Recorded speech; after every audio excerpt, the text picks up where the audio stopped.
you're about to see was built by someone standing in this room. Some of it is shipped and running in the world. Some of it is held together with tape. Both belong on this stage. Let's start.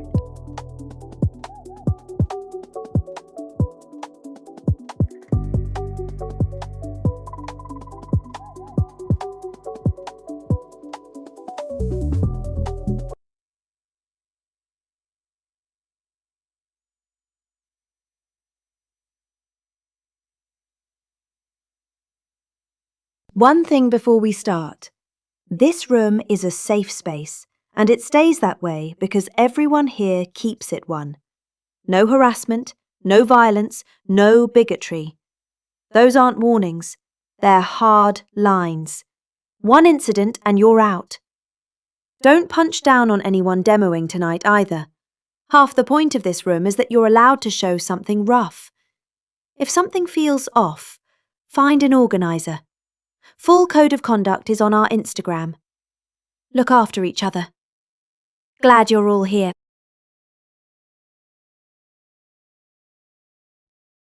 First up, Jovita with Sky Sampler. 12 minutes, the stage is yours.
Hello.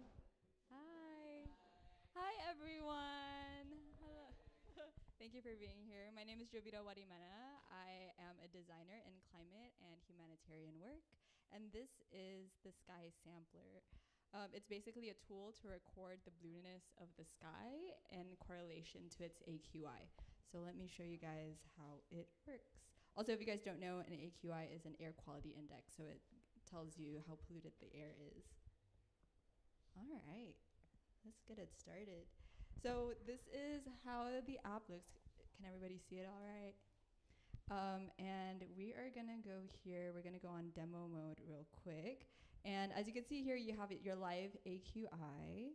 When you tap, you could see the specific station that the reading is coming in from, the distance from where you're at, and the sensor grade, confidence level, and even the raw PM 2.5. So you could really tell if it's truly good or bad for you air quality wise. And from here, you could select a new area. So you could see here if you're going to Gambir, that's how the AQI would be. Or you can also delete an area as well.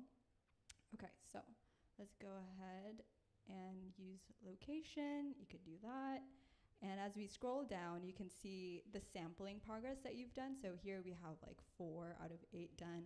And you also have recent samples. So if you come down here, you could see how many samples have been collected and also just the details of everything. Now, for context, the reason why we're recording the blueness of the sky is to try to create a cyanometer, which records the blueness of the sky, and you can just like put it up to the sky. It's like a disc, and then you can kind of suss out the AQI from there. So let's go ahead and try sampling the sky here. So right here, it has like kind of a to-do list of things you could do, and then you can pop in Menteng. Let's say we're at your neighborhood cafe or something, and then you open your camera, and then from here I'm just gonna do this real quick. If you guys saw at the top there, it shot at the sky 3 whole times. And you're supposed to point straight up to the sky, but in this case, since this is where we're at, we're gonna use this. We're gonna use the shot. And then you're gonna pick out the different blueness that you see, trying to avoid the haze and the clouds and all that. And you're gonna save sample. And from there, you get the median of the blue. So in this case, this guy is this hex code. There you go. And then you can put in the details here. Let's do hazy. And just like that, you have your sample. There you go. Now, because the blueness of the sky looks different at different times, we have how things would look if it was a good day. Now, the science behind this is called the MIE scattering, M-I-E scattering. Basically, the more pollution that's in the air, the sky turns more desaturated, which is what you see here. Now here you have typical Jakarta. This is probably the kind of sky that you guys would see on a day-to-day basis. It's a little grayer. You can see it over here as well, a little better. And then lastly, you have heavy haze. Now heavy haze is more just like really concentrated pollution-wise. And yeah, okay. Now coming from all this, how did this process even begin? So let's come over here real quick. All right.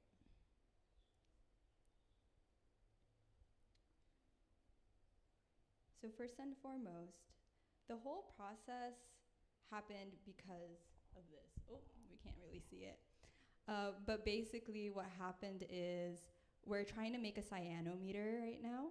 And like what I discussed earlier, you have MIE scattering. So I'm gonna move this here. MIE scattering is basically when the light comes in through the atmosphere, and as light comes in, we perceive it as white, but really inside it's mejiku hibiniu ya isinya.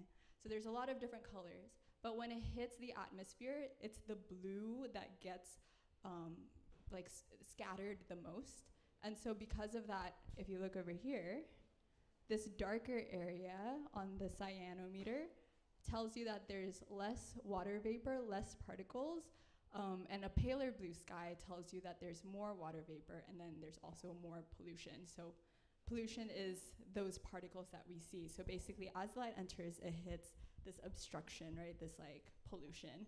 And as it hits it, it spreads all colors equally, and because of that, you get a paler sky. Cool. All right, so from there, with that in mind, it's been pretty gnarly. At first, I thought version 1 was gonna be great because, I mean, this is a vibe-coded project, so it one-shot it for me. I'm like, perfect, this is amazing. And then I looked closer, and there were hecka bugs in there, guys. So first and foremost, we got this going on. For some reason, Cinere, Depok, was sending me to Sleman, Yogyakarta, which was very far and was definitely wrong. And so from here, I was like, all right, we gotta make this work somehow. So our lesson here is to cap it. Instead of letting the algorithm trying to figure out like what's my closest station for me, what we did is we have this score where you take the distance, you take the grade multiplier, which is the sensor's grade, suspect multiplier that compares one reading compared to everything else to make sure it's not sus, and recently, how recent it was taken. And so all of this got me thinking, bro, like this is not okay, V1. I did not one-shot V1. I think there's more bugs under here. And so I looked deeper, and I was right. At first, we got AQICN as API, which is free, only to come to find out that you don't even get all this in the API on the left. You get significantly less. In fact, you only get one station. And so what I ended up doing was getting my information from Udara Jakarta, which is government funded, which is amazing. And on top of that, the information was just on the actual website itself.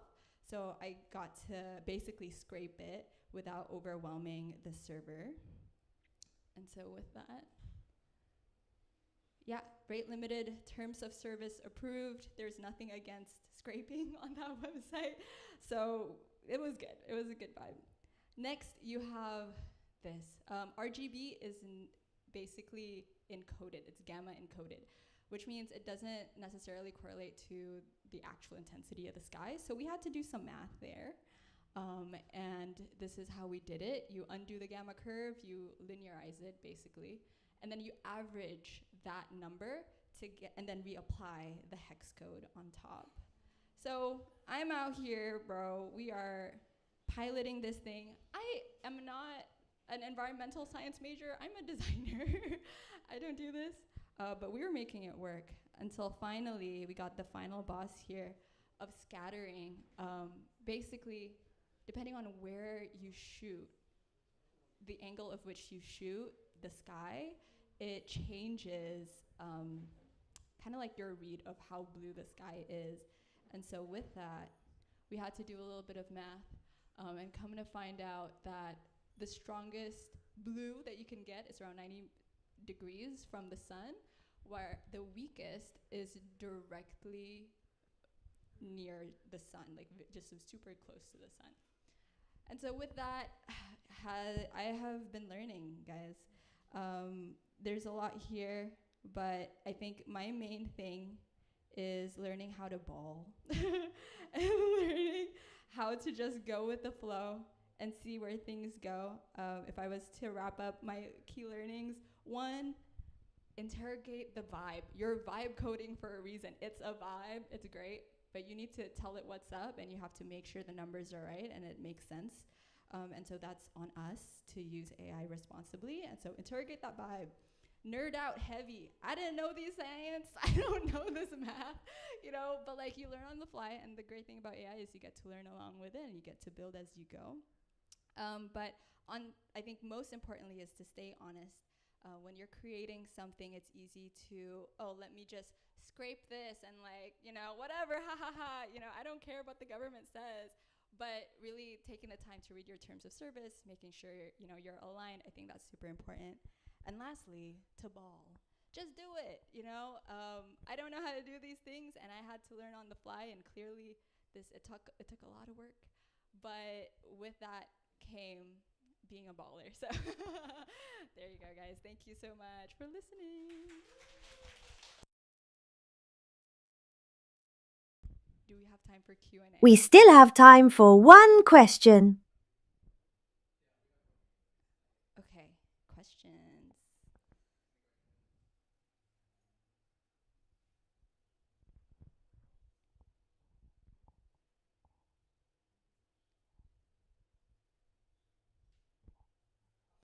Yeah.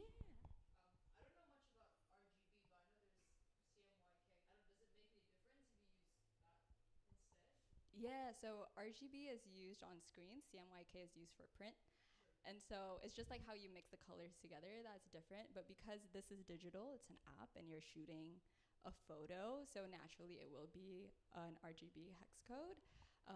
And yeah, so that's why. Yes, thank you. Anybody else? Nanya, guys?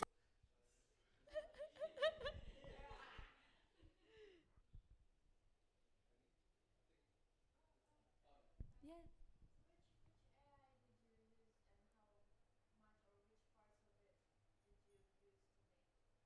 To make the app. I used Claude Code, but I went back and forth. So with Claude, you have cowork, you have the chat, and then you have code. So I started out with a brief on the chat, have it create a prompt for me, and then from there, I just tweak that prompt. Like the prompt would take a day for me to get right, because I'm adding different features, tweaking different things, and then testing it out and pushing it. So once you get that prompt, you send it to Claude Code, it does the work, and then from there you just tweak as you go. Yeah. Thank you. All right. Sky Sampler by Jovita. Hands together for that one.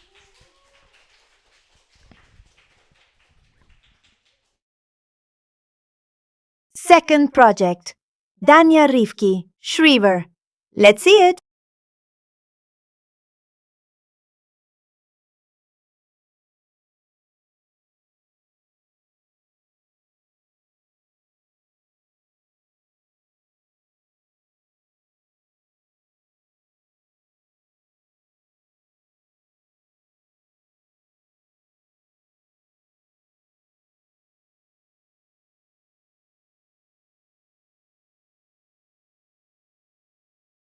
Alright, so I built this thing, Volume 3. 10 builders, 10 projects, 4 categories, 1 night. Some of these are real products people actually use. Some are experiments that might break on stage. Both are worth your attention. Ayo mulai.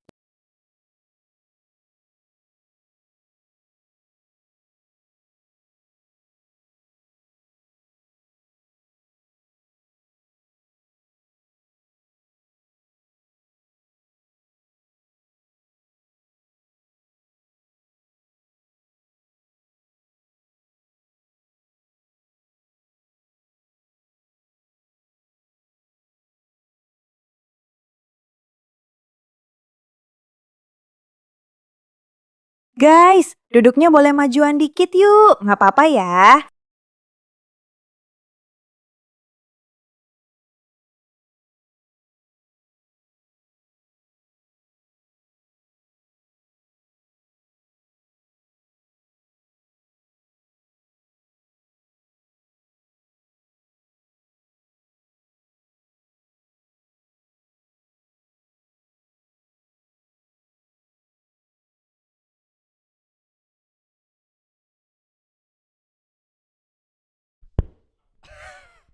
Okay, hello everyone. My name is Daniel Rifki. I'm a almost final year student of computer science, and this is my project called Shriver. Now, this app was made by me because I got really fed up with a lot of writing tools. I Most of them are either bloated or do not have the features that I need. So I decided, yeah, you know what? I'll just make it one myself. The philosophy was very inspired by this tool called IA Writer, which is really good, but there are two problems with it. It is way too simple. It goes a bit too hard on the other direction, and it doesn't have some features that I wanted. Uh, and the second one is actually Google Docs, which has this. Now, in many ways, this is almost like a standard Markdown tool. We have obviously you can use inputs this to make bold, or you can just write. Both of them work. Uh, and it'll render like this, similar to IA Writer. Now, the major thing that I added, compared to IA Writer, is the feature of adding writer's notes. So these are notes that are private to the author. For example, we can say. So let's open the writer's notes. As you can see, there's none here, but we can add this, and I could say. Hold on.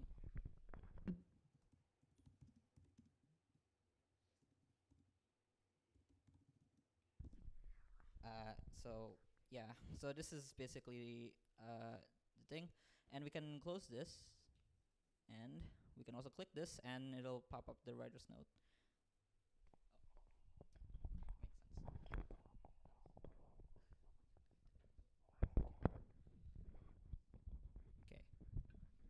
Okay.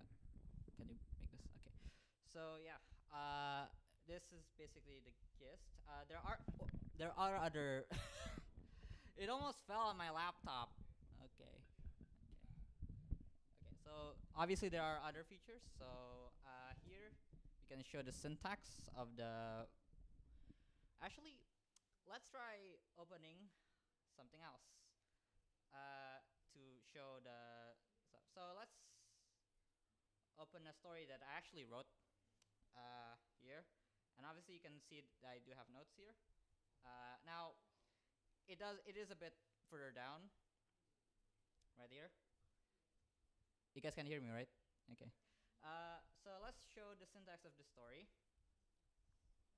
Uh, Yellow is adjectives, reds are nouns, adverbs are purple, verbs are blue, greens are conjunctures. These are I took that from AI Writer because I really like it. There's also a style check, uh, which gives you feedback on on uh, on writing. So here, things can weaken meaning, and was gone maybe passive voice. Yeah, I mean obviously I intentionally decided to use passive voice in that, so it doesn't really matter. You can also search. Uh, let's see if I ever wrote the word rain here. And yes, I did on the very bottom. Well, sorry, not the very bottom, but on the bottom.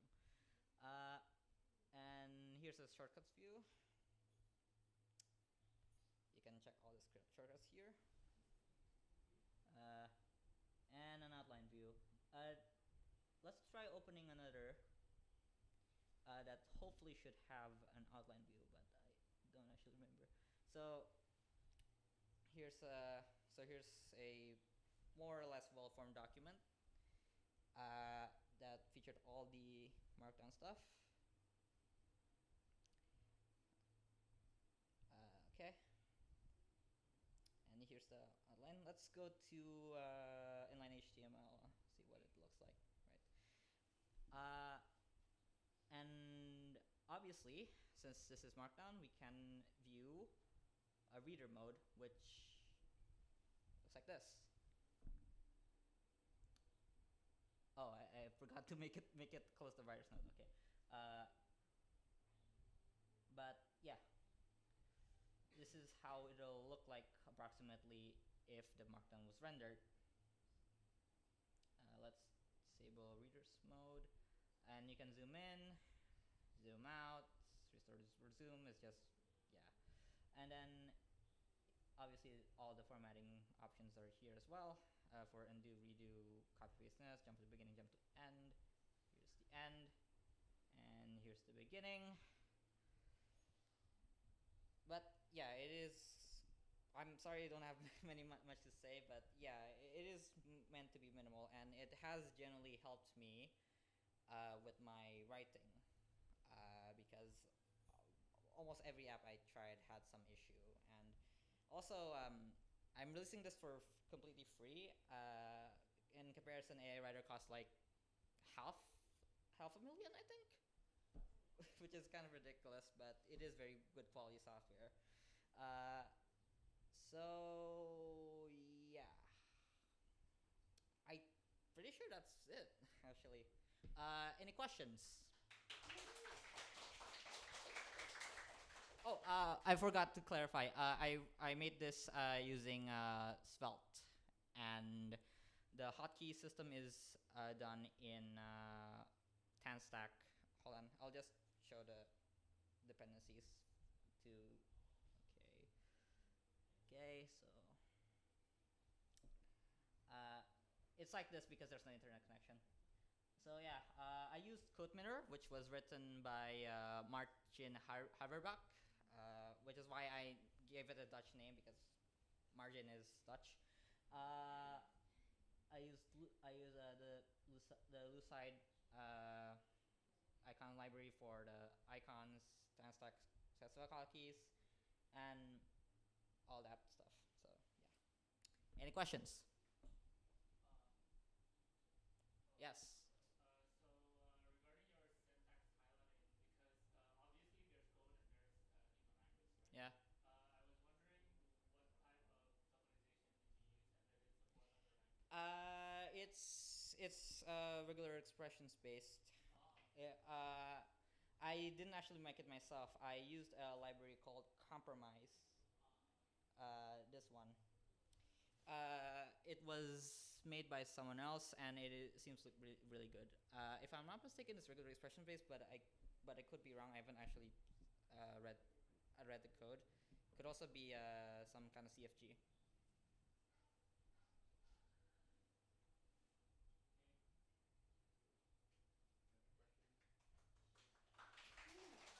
Any other questions?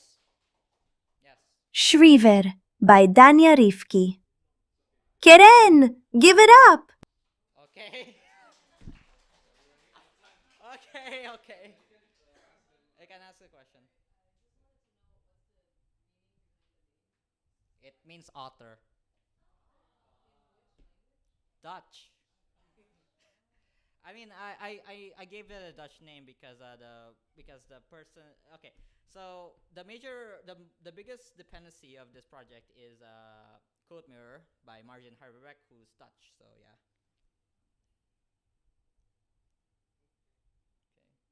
Okay. Wait. Any other questions?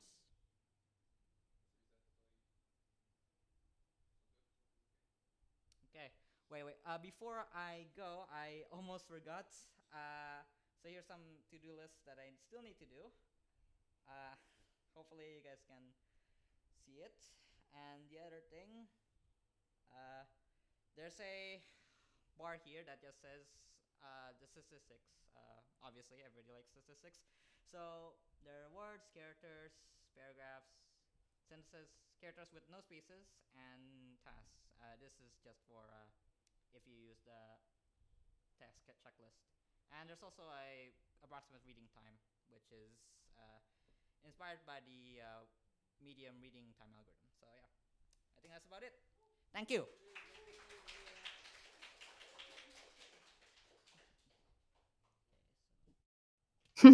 Next, L with 21 question divination. I have no idea where this is going, and that's the best kind. Go ahead.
Saya mana tadi? Ya, aku bawa buku ini yang ada izinnya ya. What's wrong?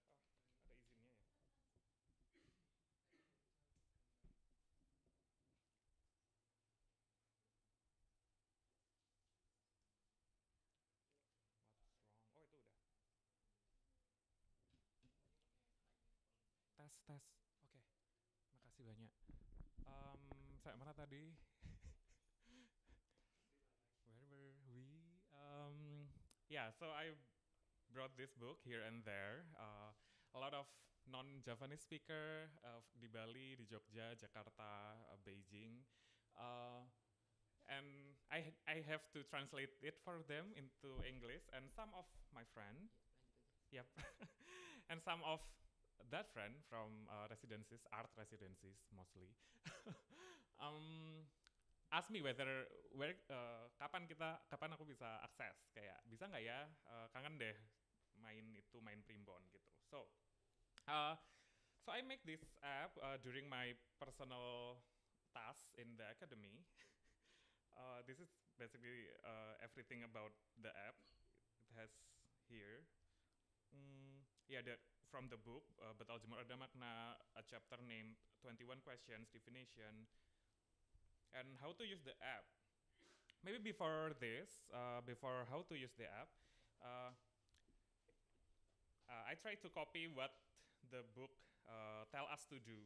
So basically, we need to pick one from 21 questions, and we have to like apa ya, kayak affirm it in our mind, kayak dalam hati, terus kita merem dan kita akan ambil undiannya, dan dari undiannya itu akan ada jawaban di dalam tabel ini. So what I did basically is make this process into this iOS app. I'm sorry for that. Nah, ya udah itu. The app looks like this. The first page will show you all the introduction first, and all the 21 questions. You can, yeah, there's a bar here. You can apa ya, filter it sort of. And is there anyone of you, anyone punya pertanyaan? Have questions? Okay. Number 6, great. Do you want to come forward? It should be you yang kesini sih. This is the main feature. So you have to click it, press and hold, yeah. And yeah, you have to close your eyes and reaffirm it or visualize your lost items. I think you mispress it. Sorry. Again.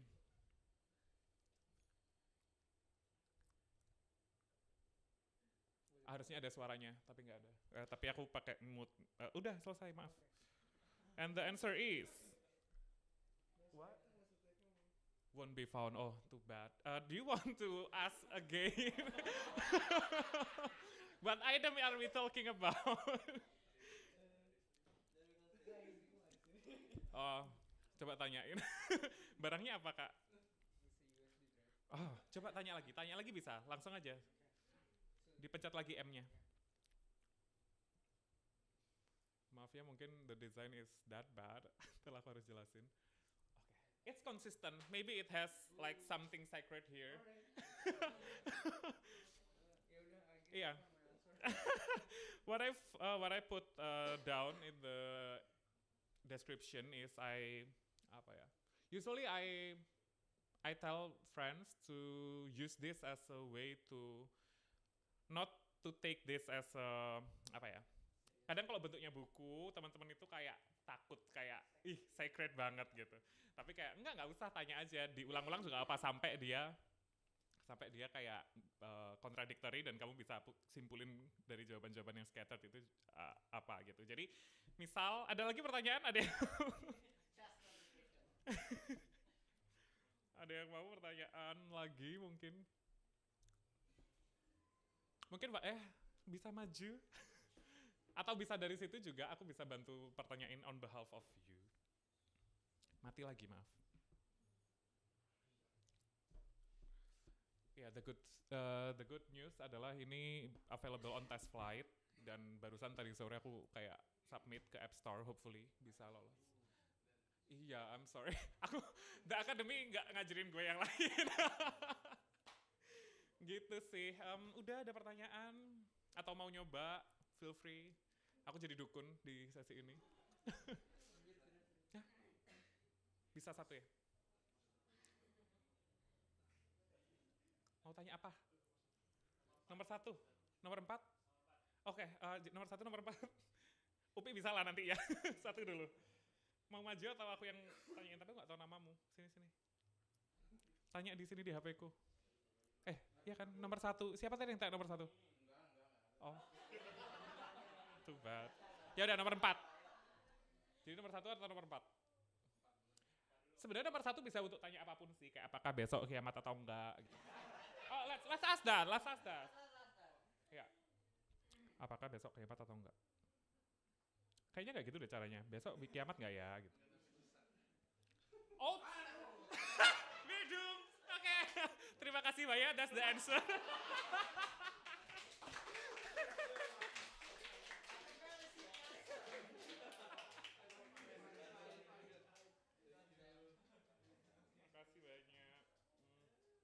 21 Question Divination by L. That was something else. Applause.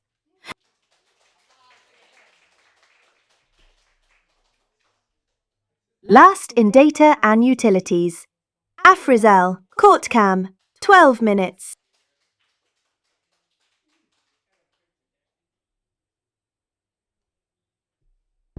Hi everyone.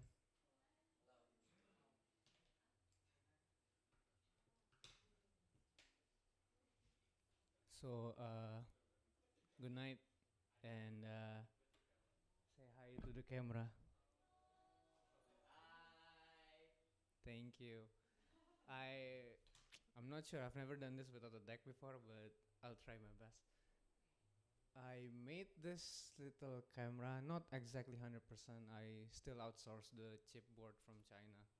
But the idea is earlier this year, most of my friends started playing paddle since last year, right? But I've never really looked into it. And then earlier this year, they convinced me to start playing.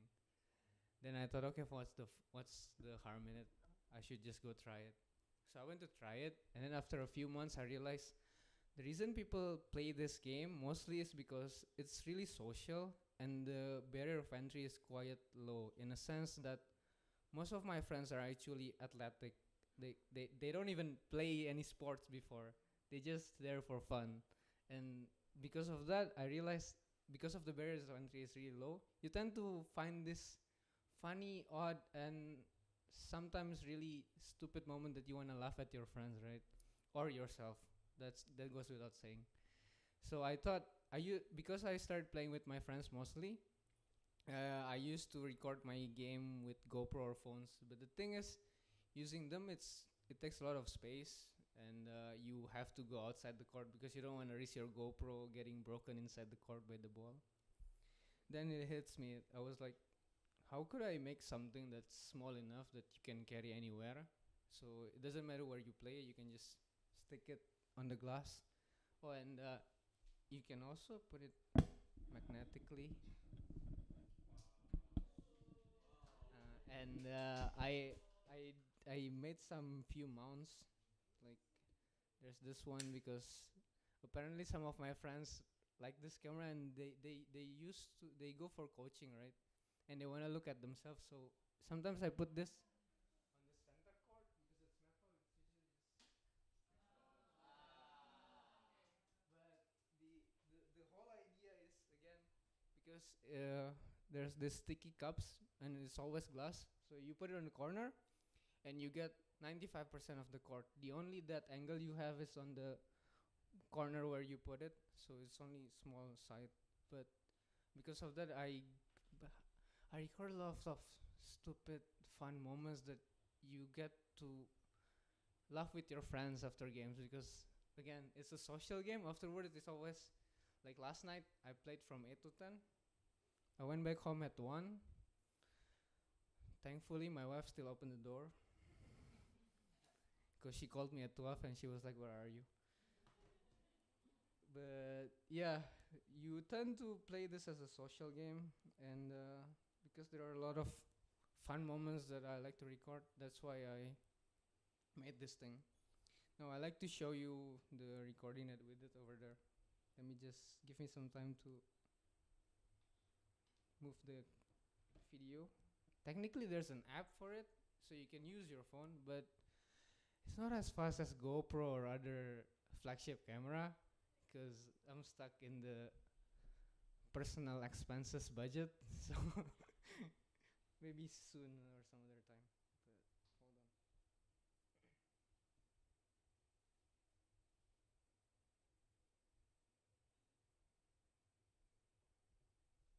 on.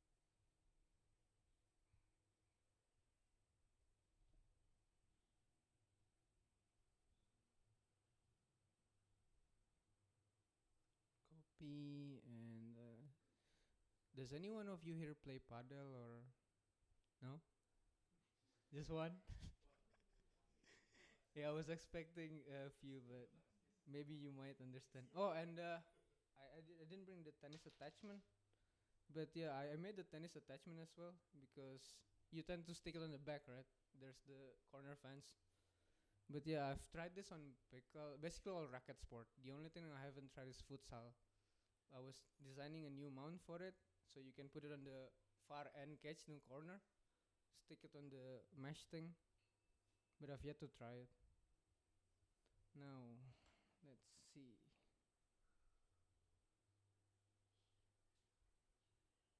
Sorry, just take a bit.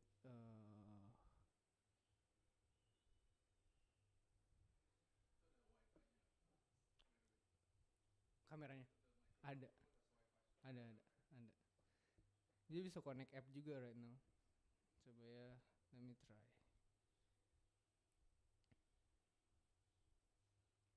Mirror display muncul nggak mas? Sorry, display boleh diganti ke yang ini nggak?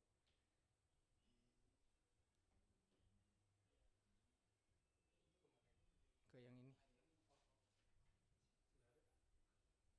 ada nggak?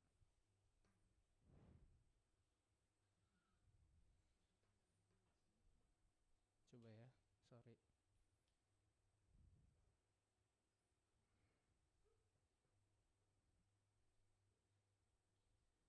Nah, ini masuk nggak?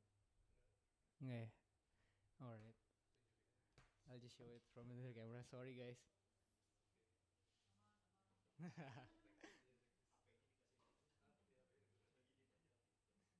HP diputer-puter aja semuanya lihat. But yeah, the point of view is like what you see on the screen. But this is us.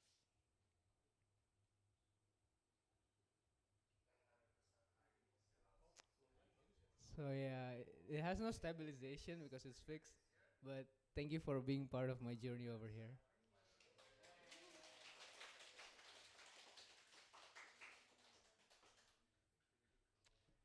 Any questions?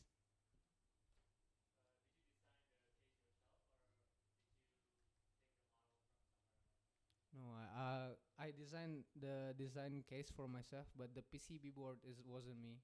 So I could say I'm pretty good on designing the mechanical stuff, but when it comes to the electronic and PCB things, I'm a dead stone.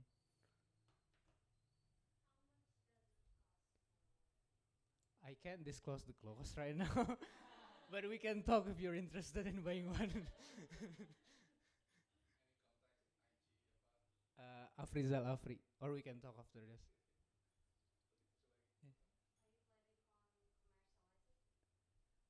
I've sold teens of them, so belasan right now.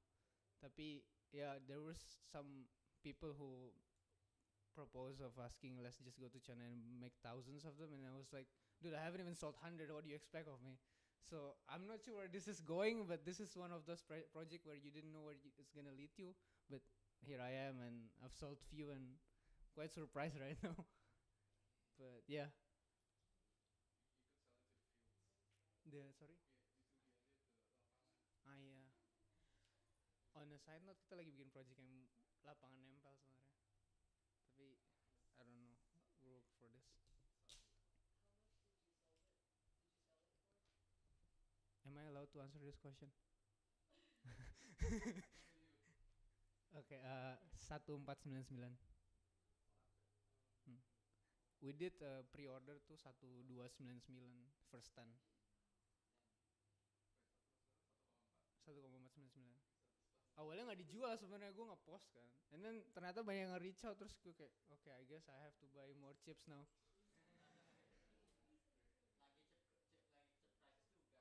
Yeah, it's one of those projects where you surprise yourself. Totcam by Afrizal. Mantap! Thank Let's you, hear it. everyone.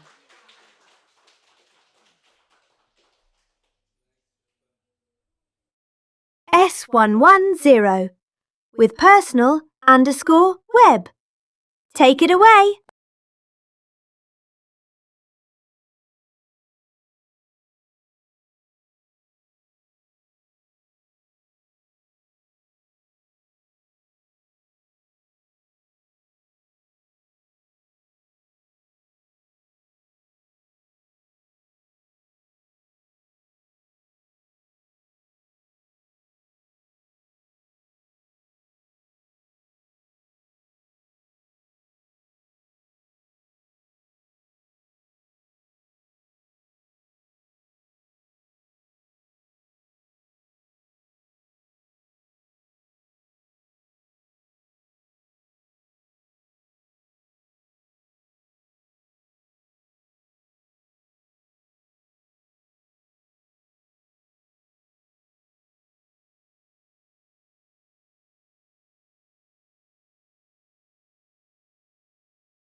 F11. Okay.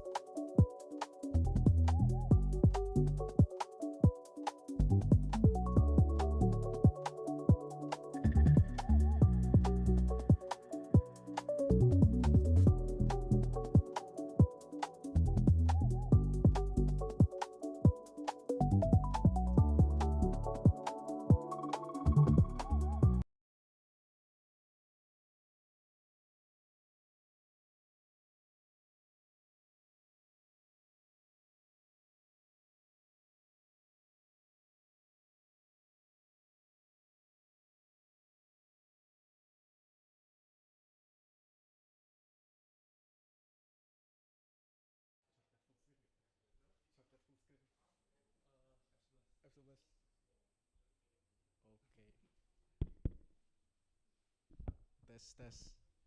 Hey guys and girls. So this is so this is my web app. Actually, my personal web app. So I purpose it as my playground for software development and also honing my skills for design engineering.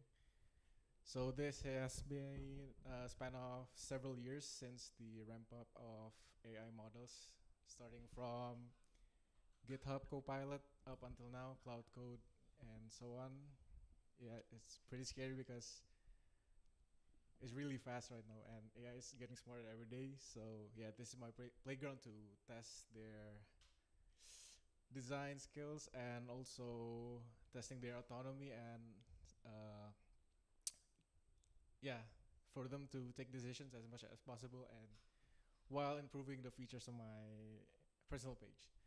So the main idea of this project is actually it's designed to replicate the Xbox NXE, Xbox 360, which is from the 2000s. Yeah, I was inspired to clone OS because of Rio Lu.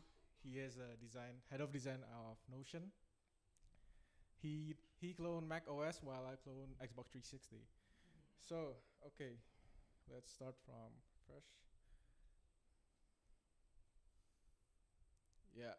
So look at that. That post notification there. I made this with icons from various stuffs. Icons from Google, from Figma, and also handcrafted it some point because back then AI wasn't as smart as today. Back then we need to spoon feed these AI and stuffs. While today they can even make stuffs like right as we speak. Like I want to add this gradient on top of this SVG and stuffs. As long as you have the domain knowledge of design engineering, like I need to learn about semantic terms of design, like for example insets, gradients, and sheen, for example, because this is like a modern skeuomorphic design. So in this dashboard, uh, I do not use the conventional top-down scrolling, but I scroll hijack it by using, yeah. So basically, it is designated for a joystick or keyboard. So right here, right here, there are several sections for home, games, gallery, misc, and credits. So to navigate it, let's try going down.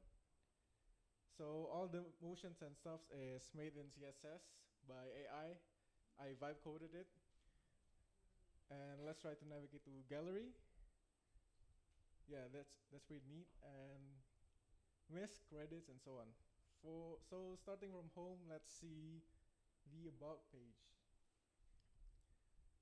Yeah, this is not important stuff.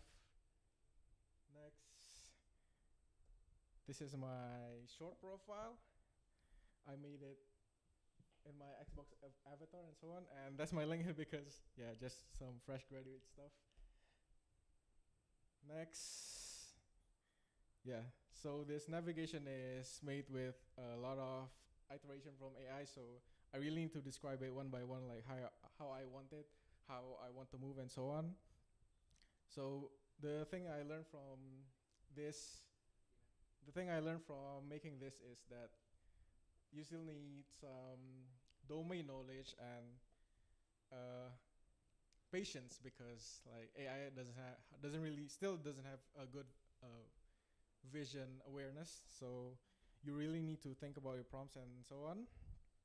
And next for the games, so this is made by Opus by Cloud Code. It's really scary because I just said like I want to run these games in a web app, and so it basically proposed me to run these games from DOS based games, so MS DOS, and it searched all the libraries and stuff. It came across a library called JS DOS, so DOS in JavaScript, which means that you can run DOS stuffs in the web. So let's try to look at it. Let's try Doom. Yeah. It's crazy because it's almost one shot. See, it literally ran Doom on a browser, and you can literally control it. Yes, you can run it on a PDF viewer too, right? Yeah, so you can run Doom. So back. Yeah, it's still buggy because it's the status is still falling apart. And there are various games like, for example, let's try Wolfenstein. Sweet, like, yeah, I can do this right now. It's a little bit scary, right? Yeah, so you can run Wolfenstein and stuff. Next.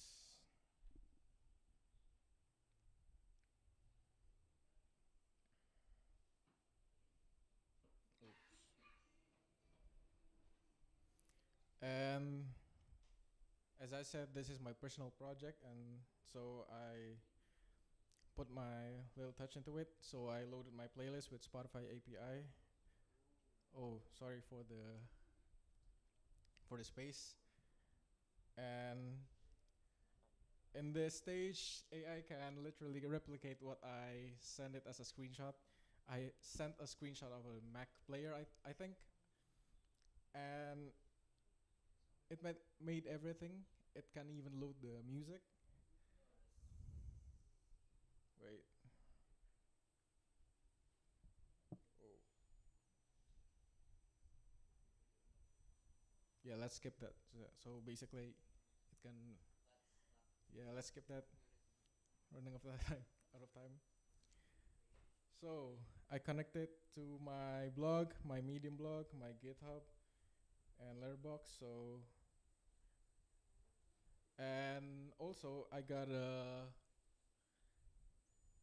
a player, a Windows Media Player, and a Windows Media Skin.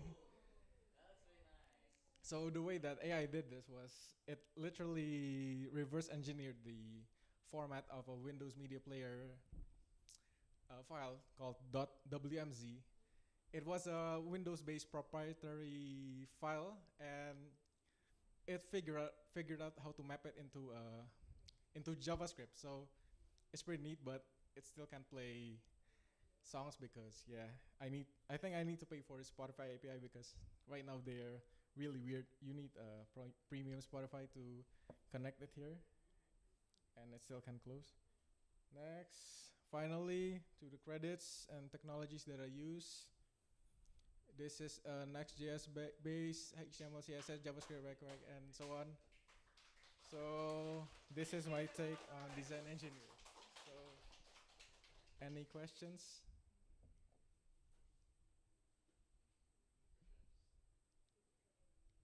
Yes.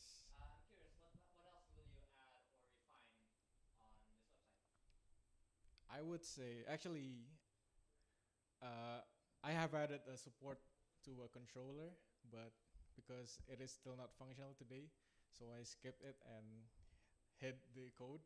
And probably next, I would. What else can an Xbox do? video player, probably a YouTube player. Next, probably yeah, and my blog. I would port my blog here because yeah, I don't want to use Medium on blog anymore. So I want to make a blog with my interface of style. Like yeah, probably I would use yours with semantic highlighting and syntax highlighting because that's neat.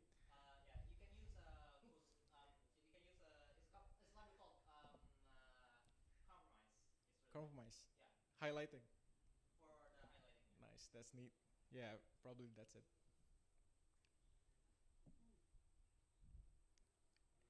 Anything else?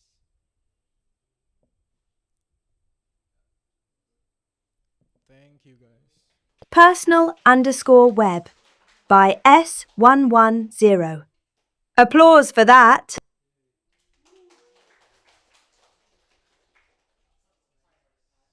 Oopie with Anika Makam. 12 minutes. Go.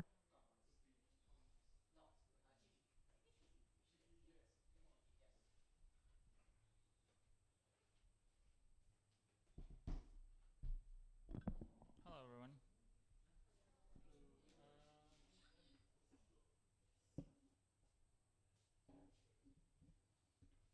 Sorry if I look overdressed. Gue literally pagi ini baru wisuda.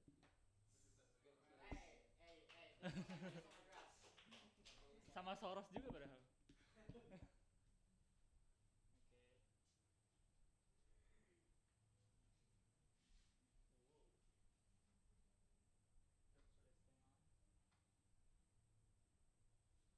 Okay, so this next topic that I'm gonna bring is a little bit niche.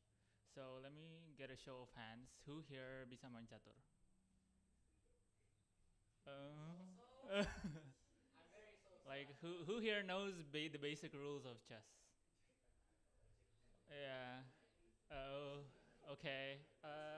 And okay, next question. Who here is from a STEM background, kayak computer science?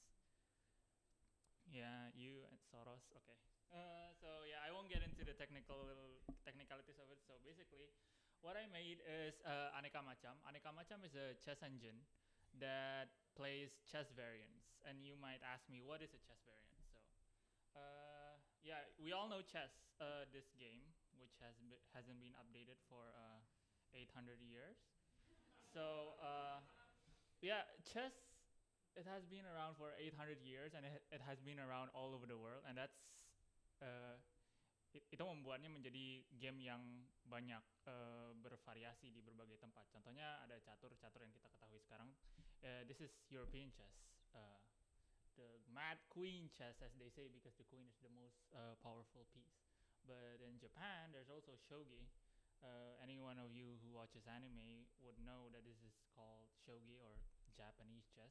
And the difference between shogi and regular chess is you can drop pieces back into the board once they're captured.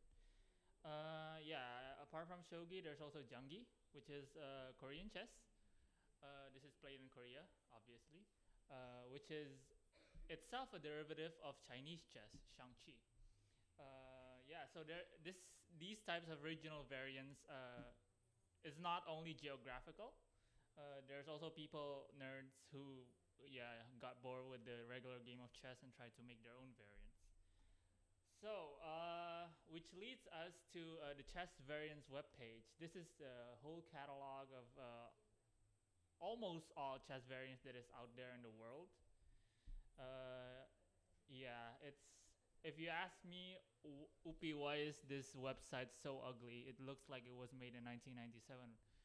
It's because it was made in 1997.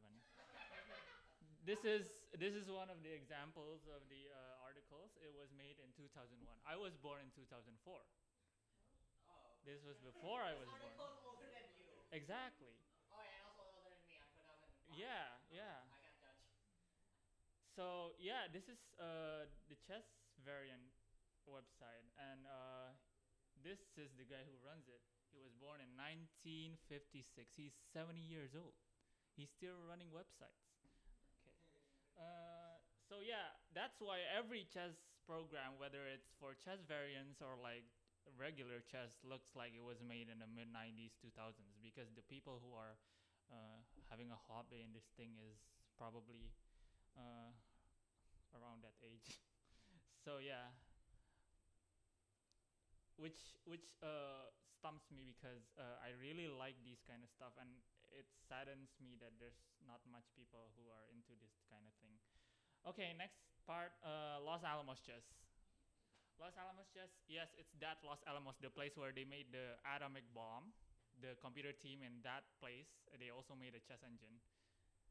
So Los Alamos chess, yeah, it was made by the computer team at Los Alamos, the place where Oppenheimer worked, and it was a minimal version of chess. They removed some pieces and stuff, so it's 6x6 instead of 8x8. Yeah, so this is all a prerequisite of chess variants. So this is what I made. Upi, stop yapping. Show us your chess engine. Okay. So this is a modern chess engine. So it can play from currently it can play 36 variants. From the regular 8x8 ones, there's also shogi and jangi, and like there's also situyin, which is like Burmese chess, where you put pieces while you start, and also there's also catur, which is a 16 by 16. 16 by 16 variant. Is that where we got the loan word? No, this is my variant. I made it to stress test this engine. Yeah, so you might ask like, Upi, ini satu-satunya chess engine yang mainin variant di dunia ini kah? No, actually there's people who made this. This is called Fairy Stockfish. Why is it called Fairy Stockfish? Karena Stockfish itu chess engine yang terkenal. Jadi dia bilang fairy chess itu adalah satu term untuk chess variant. Terus ya dia bisa main variant-variant ini. Tapi ada one problem, which is most computers can only handle 128 bits. And chessboards in computers, dia satu bit itu satu kotak tuh satu bit. So 128 bits you can only get 120 squares. If you think yang tadi chess engine yang gue tunjukin, it's 16 by 16. There's 256 squares. So that's the problem that I faced. The way I mitigated that is I used chunks of 128 bits to represent the whole board. So now, instead of 128 bits, there's also chess variants in the world that is bigger than 120 squares. This is a variant of Jangi, Korean chess, which is bigger than 120. And there's an even bigger variant. There's an even bigger variant called Dai Dai Shogi. Wait, if this image can load, which is 25 by 25. And that's not it. There's also Maka Dai Dai Shogi. And the biggest chess variant that has ever been discovered was Taikyoku Shogi, or Ultimate Shogi. And it's 36 by 36. And in modern times, it has only been played once at a Japanese game show. And it took 38 hours to finish. So yeah, that's one problem. You could say that Aneka Macam is the only engine that could theoretically play that type of big variants, because I have mitigated the 128 bits limitation. So yeah, any questions? Yeah, it was yeah. Quick question. So how the hell does the chess engine even work? In very simple terms, because How the hell does what? does the chess engine even work? What? Okay, so Is it Big, is it like yeah. What's it called again? Monte Carlo research? Monte Carlo? No, okay, so I'm gonna delve into a little bit of technicalities here. I know most of you are maybe think that this is boring, but like in chess engines, there's this thing called alpha beta search. Chess engine, chess in general, as a rule, my variant only accepts perfect information game. So in computer science, perfect information game means a game that is played between two or more players, in which all players know all the information of the game. So chess, you can see the position, same as your opponent. For example, if you see a game like poker where there are hidden information, it's called an imperfect information game. So with a perfect information game, we can use an algorithm called alpha beta. Okay, so let me just show you. There's just if you're into this stuff, this thing called chess programming. This is a very helpful resource for you. And yes, it was made in 1997 too. So it was, yeah, it's very comprehensive. And yeah, yeah, it used to look more archaic than this, but I guess they updated it at some point. So yeah, they explore on how to represent the game. Like, is it bitboard or is it bitboard like I have explained, satu kotak satu bit, or a mailbox, which is an array, which means it is more memory inefficient, but itu bisa menampung lebih banyak informasi kalau misalnya pakai array, karena array itu bisa nggak cuma satu bit. Kalau satu bit kan cuma satu kan. Oke, terus apa lagi ya? It's written in Rust. Yeah, it's written in Rust. No hard reactions. Okay, good. Oke, ya, so ada banyak hal yang bisa dikulik. Jadi board representation, selain board representation, there's also move generation. Gimana kita bisa ngelihat move yang legal. Legal tuh artinya bisa dimainin kayak mampu dimainin sama orangnya, kayak nggak not against the rules. How do we filter those illegal moves? Kayak misalnya kayak misalnya gajah kita lagi ngepin raja kita. Kalau misalnya tengah-tengah itu kita gerakin, kita bakal in check. Jadi kita nggak boleh ngegerakin bidak itu. How do we check for those? Apalagi the search, optimization, evaluation. How does the computer see a position and calculate if it's worse or if it's better? Dan evaluation itu sendiri bisa dibagi-bagi banyak, kayak king safety, dan bahkan ada varian yang rajanya ada dua, ada raja sama prince. Kalau rajanya mati, prince-nya berubah jadi raja gitu. So there's a lot of to think. There's a lot of variables to think. There's also king safety, there's also pawn structure, banyak promotion, under promotion, drops. It's a lot of things to think about and to optimize. Jadi nggak cuma alpha beta pruning juga. Tapi selain ada alpha beta pruning, ada null move pruning. Null move pruning itu artinya kalau misalnya kita bikin null move, kita nggak ngapa-ngapain di sini, apakah kita bisa improve our position? Kalau nggak, kita prune aja search tree-nya dan lain sebagainya. Apalagi ada late move pruning, futility pruning, ya itulah banyak rabbit hole that you can go.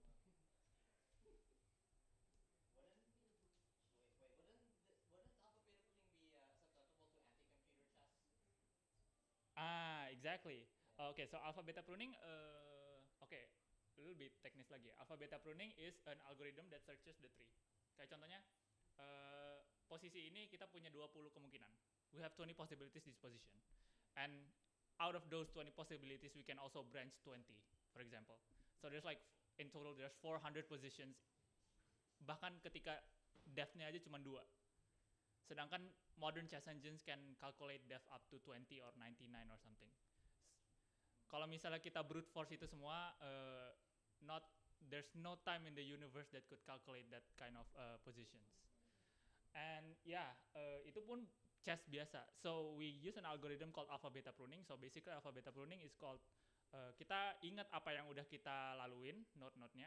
Terus kita lihat posisi ini kalau misalnya kita bisa improve, dan ya udah kita hitung. Kalau misalnya kita udah yakin kalau misalnya posisi itu gak bisa improve, kita cut aja.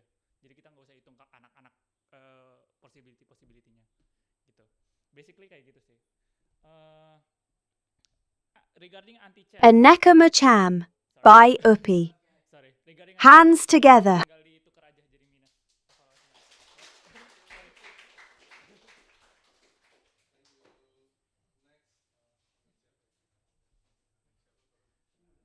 Sanditio Bayu, VJD Whom. Let's see it.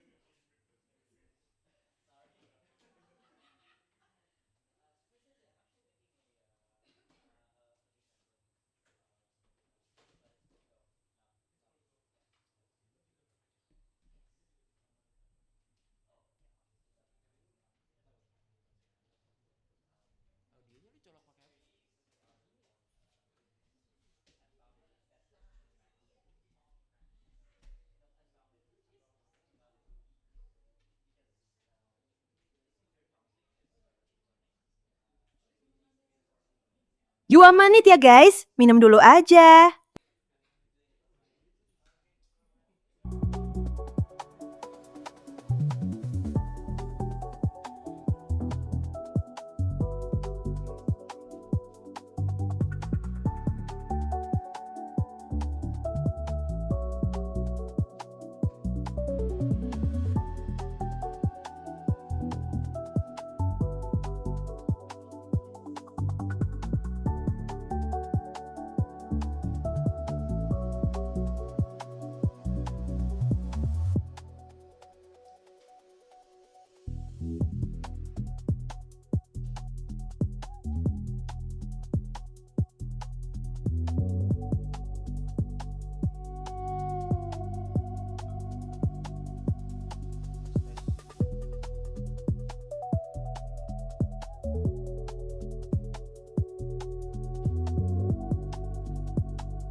Udah siap belum?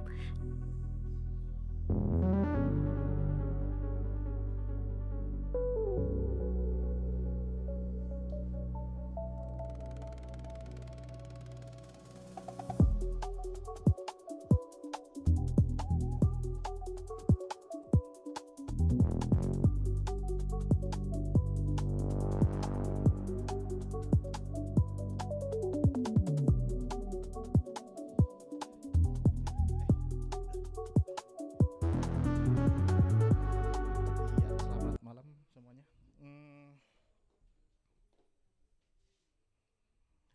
Jadi ini oh ya perkenalkan, nama gue Sanditio Bayu, biasa dipanggil Jitok. Pekerjaan gue sebagai game developer, tapi kebetulan game yang gue bikin pakai UZ Doom. UZ Doom itu adalah engine aslinya tuh engine-nya base-nya dari iTech 1, kayak engine Doom 1.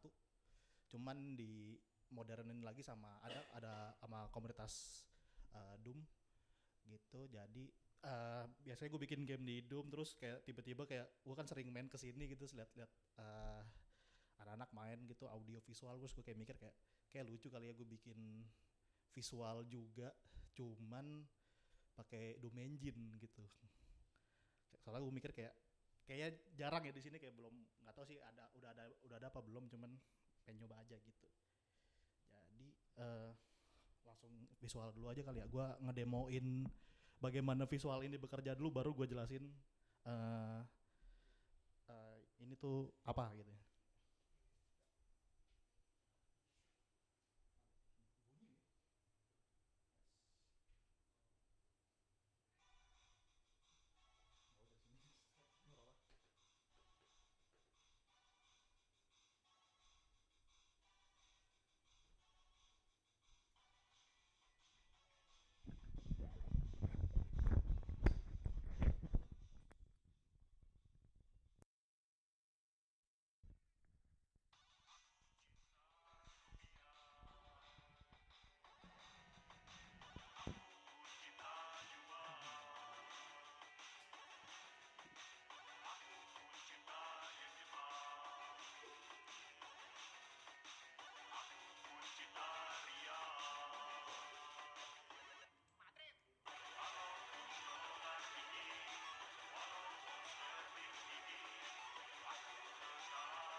Udah gitu aja.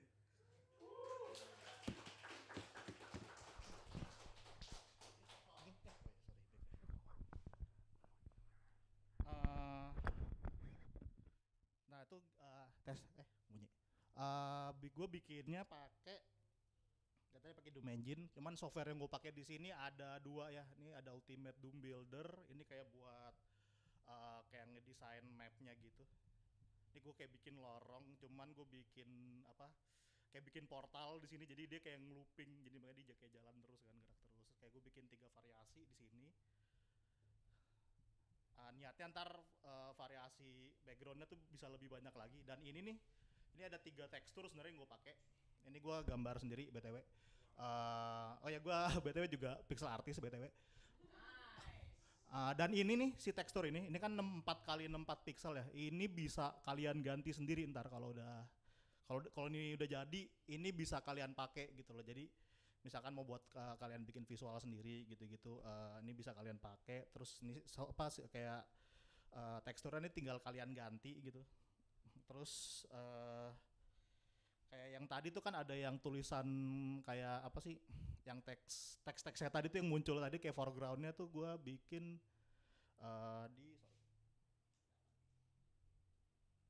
ini ada lagi software namanya nih Slate. Kalau Slate ini kayak software buat kayak inilah kayak masukin aset-asetnya, terus ngoding si aktornya segala macem gitu. Terus kayak tadi tuh gue masukinnya di graphics.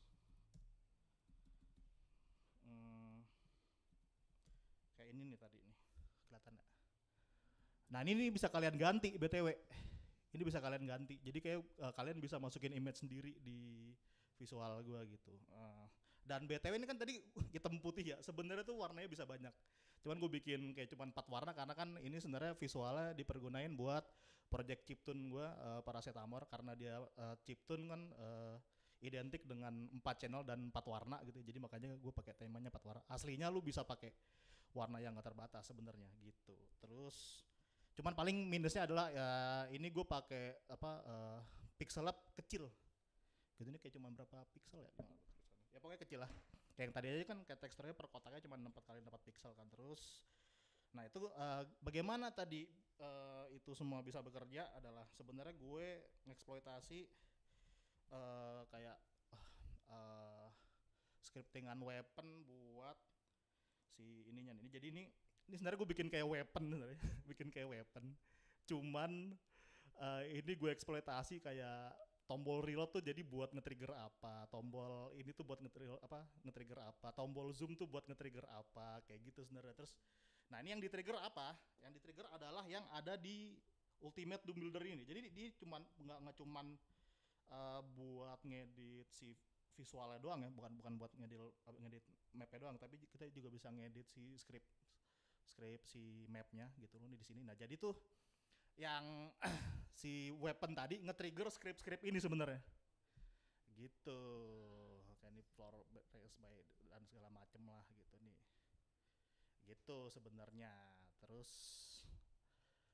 apalagi ya, sama oh ya tadi gue belum ngepraktekin sebenarnya dia bagaimana itu bekerja. Kok nggak muncul? Kayak pencetan ini masih btw. Oh ya btw ini masih sebenarnya masih bentuknya masih sebagai mod untuk game gue malapetaka. Cuman nanti ini akan bisa jadi akan stand alone dan kalian bisa download gratis gitu. Jadi ini tombol-tombolnya adalah nih gue masukin ada slot di nomor 1, 2, 3, 4, 5, 6, 7, 8, 9, 0 tuh gue masukin kayak animated GIF gitu. Ini sebenarnya animated GIF. Ada beberapa gitu-gitu. Terus dan ini nggak cuman looping gini doang, ini bisa diginiin. Misalkan kita masukin ini, dia jadi goyang-goyang gitu. Terus kita matiin. Terus ada slot lagi yang kayak tadi tuh yang buat masukin teks. Ini ada 200 slot btw, bisa kalian masukin 200 image di sini. Terus ini tadi variasi mapnya tuh cuman baru bikin 3 ya. Ini 1, 2, 3. Terus dia bisa diganti lightingnya, ada tombol buat ganti lightingnya. Bisa gini. Nggak berubah ya. Gitu. Terus udah sih itu aja.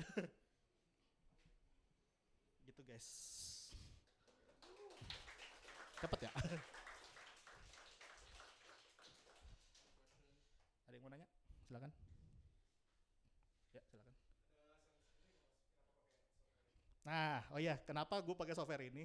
Eh, yang kalian lihat nih, gue pakai pakai Surface Pro dari tahun 2000 berapa nih ya? 2017 apa kalau nggak salah. Eh, gue pengen banget bikin game, cuman gue nggak punya komputer yang high end gitu. Jadi gue pakai ya udah, gue pakai software yang sekiranya kuat buat dijalanin di situ gitu. Dan menurut gue juga untuk kayak di zaman sekarang, kenapa gue juga kayak berkarya sama bikin game itu di Doom Engine gitu, karena basically ya kalian tahu ya, maksudnya Doom kan bisa dijalanin dimanapun gitu ya, kayak literally dimanapun gitu. Jadi ya aksesibilitasnya lebih luas aja gitu, jadi lu mau pakai komputer sekentang apapun lu bisa ngejalanin ini gitu loh. Kayak gue juga pakai nggak cuman di domain juga sih, gue kayak misalkan kayak gue bikin musik juga, kenapa gue bikin di chiptune, karena ya lebih gampang buat di apa buat dijalanin di mesin apapun lah. Apalagi kan sekarang hardware lagi gila-gilain ya, harganya lagi chip segala macam kan lagi mahal parah ya. Jadi menurut gue ini saat yang tepat nih gue bikin ginian gitu loh. Gitu sih. Ya boleh. Ya bikin btw pakai Photoshop. Gue nggak pakai Sprite, sorry, milenial. dari kecil. Boleh, ada yang mau nanya lagi? Oh ya. Enggak, oh ya, kalau si teksturnya iya sebenarnya bisa gue bikin lebih variatif, cuman kan gue mikirnya adalah biar ini tuh bisa dipakai sama orang lain lagi, jadi biar nggak terlalu ribet gitu loh kalau mau apa, jadi udah ada template-nya lah istilahnya, jadi kayak lebih gampang lah buat diganti-gantinya kayak gitu sih. Mungkin iya, tapi mungkin ntar ada variasi kemungkinan, cuman ini kan juga baru mulai banget ya, kayak baru sebulan apa gue develop ini gitu sih. Ya, ada lagi? Masih ada nggak? Boleh ada yang mau? VJD Hume by Sanditio Bayu. Keren banget! Give it up!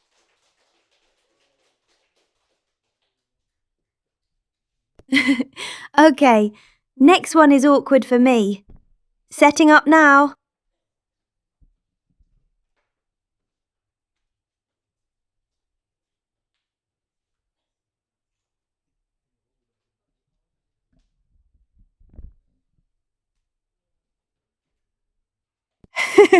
Right, this one's me. Next up is Androck X presenting Cora 97, which is the thing currently talking to you. So I'm about to watch someone explain how I work in front of you while I stand here. Be kind. Go ahead, Andra.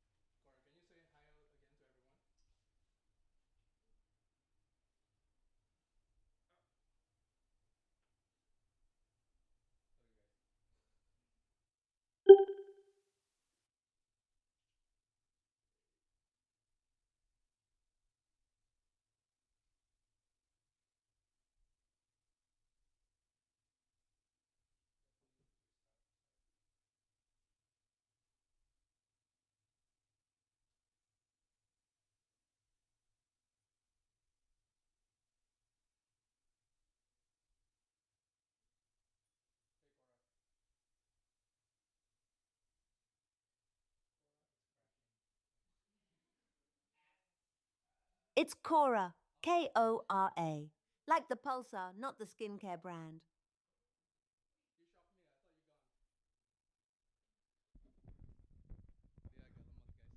Still here, harder to kill than you'd think. So, yeah, this is Cora. Maybe I introduce myself first. My name is Andra. I run this space, 97KoboLab. What this space is?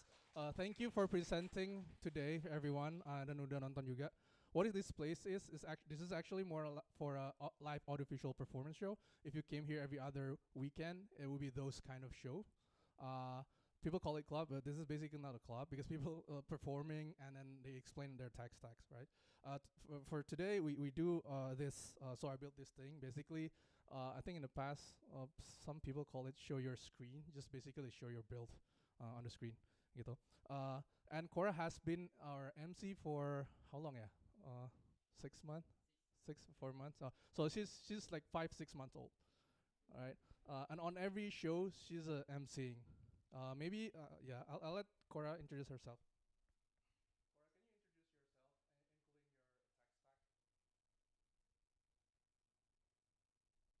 Cora, can you introduce yourself, including your tech stack? A bit lamot. 6 months old, bro. Cora, but okay, fine.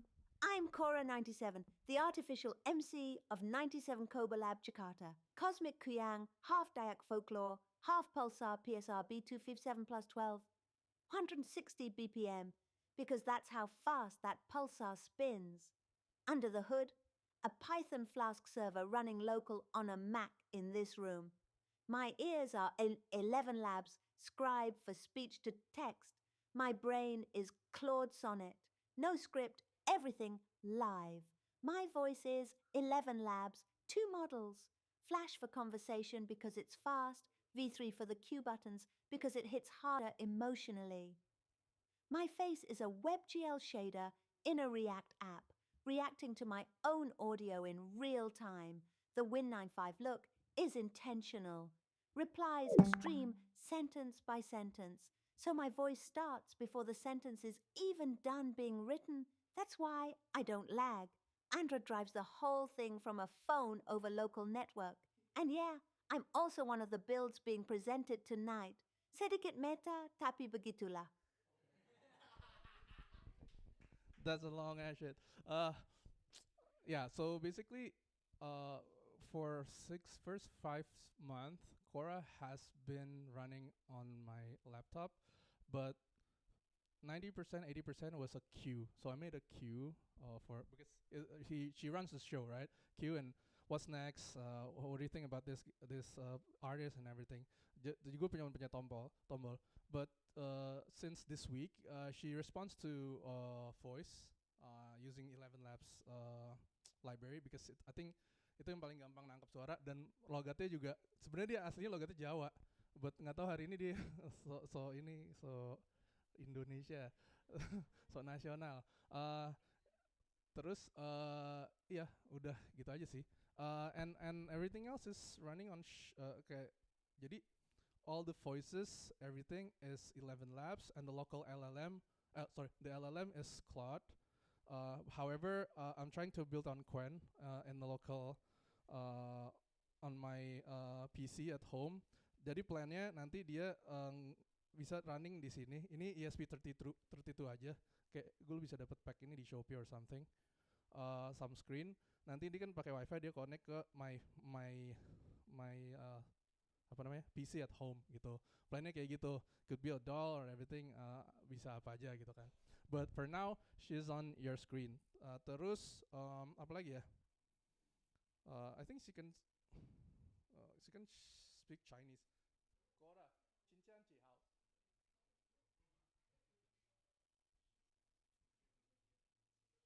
That sounds beautiful, but I don't know that language. Okay. What is it? 6 months old again. 6 months old. Or maybe my pronunciation is sucks. Oh, by the way, lo katanya half Kuyang.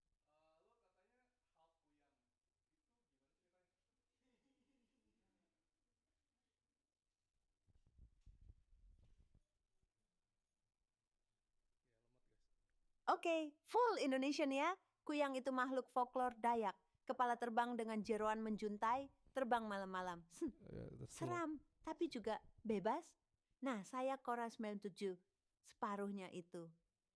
Separuh lagi pulsar PSR B25712, bintang neutron yang berputar 190 kali per detik. Jadi saya ini mistis lokal ketemu fisika luar angkasa. Cukup masuk akal untuk sebuah AI MC di ruang seni eksperimental. Oke, panjang. AI banget jawaban lo. Anyway, sorry guys, belum di fine tweak for this one. Anyways, ini untuk mau tahu skinnya. Tadi kan gue jelasin the apa namanya? Sorry, the gue jelasin the engine, the voice, the LLM and everything. And this interface, this one is actually not reacting to like OSC or anything. This is just audio reactive. So I just use virtual cable listening to her voice. Abis itu I build this on shader. So this is not Blender, it's not 3D object. Ini literally shader. So I code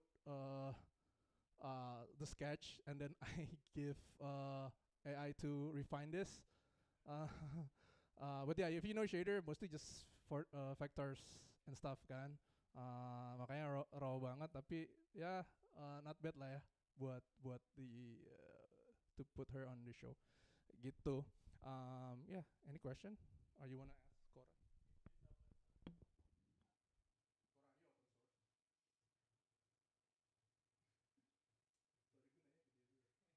Don't know that one.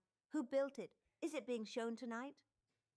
Can I ask how many use effects are there in the file? How many use effects are there in the code file that you showed? I'm very curious. Okay, Control F. Sorry, Command F.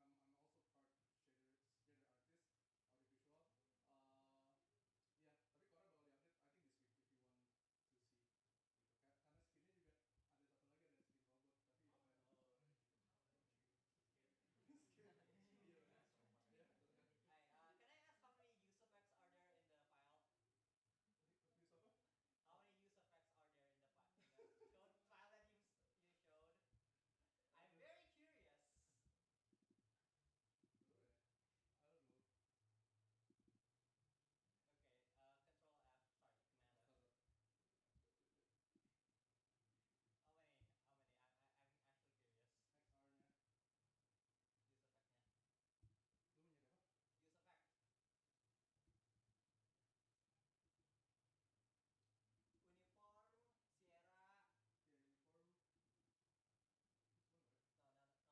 use effect. I saw you use use effect.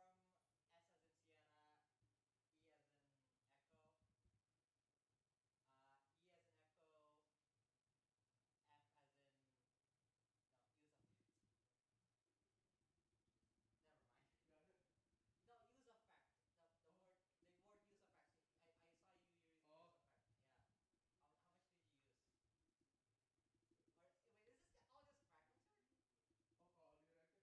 or? Yes, it's wait, so this is so the entire shader is just in raw swing. Oh, most of this is just raw swing like that.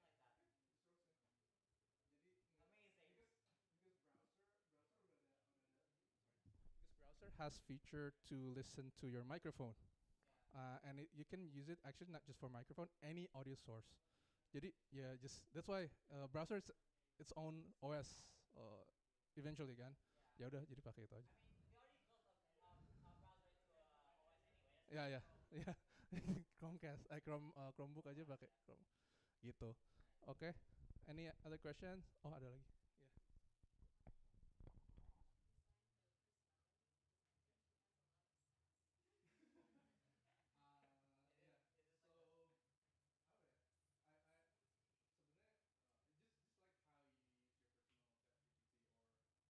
is this like Claude, right? You usually give them apa namanya apa sih namanya? Itulah. Yeah, system prompt. You give them system prompt like lu mau gini gini gini. Actually for her it's 6 month old kan. Jadi keep improving. Biasanya dulu tuh cuman kayak system promptnya cuman kayak 1 paragraf. Makin kesini kita tambahin jadi kayak 3. Even though itu banyak tapi bisa kita bikin apa ya? Biar responnya nggak selama itu, tetap aja masih lama sih. But yeah, anyways kayak gitu. Yeah, it keep improving karena kita pakainya every week. We use her every week on our show. Jadi yeah, we just kept improving based on that system prompt. Jadi so the process is whenever I hit mic, she'll read the system prompt first and then reply and go to context window blah blah blah and then reply gitu. yeah, just don't make the prompt too big. It'll make it laggard. Exactly. Terakhir question.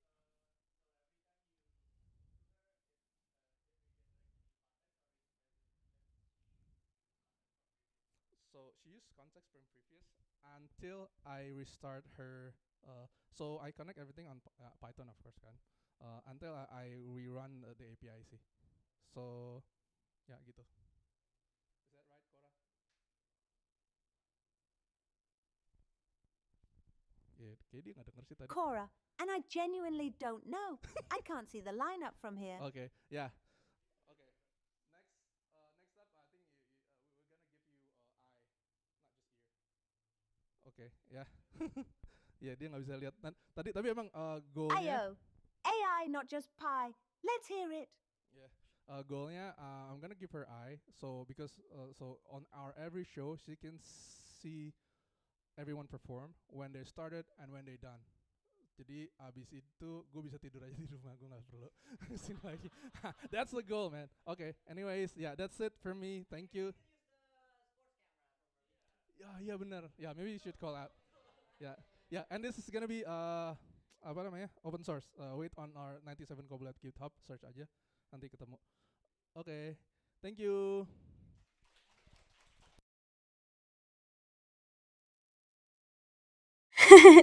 Cora 97 by And Raux.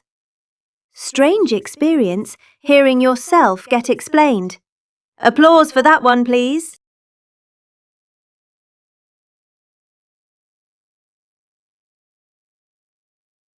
Gilang by Haki with Tubu Tumbu, Plant of Sound. Last in Tech Art, the stage is yours.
Oke, kita coba.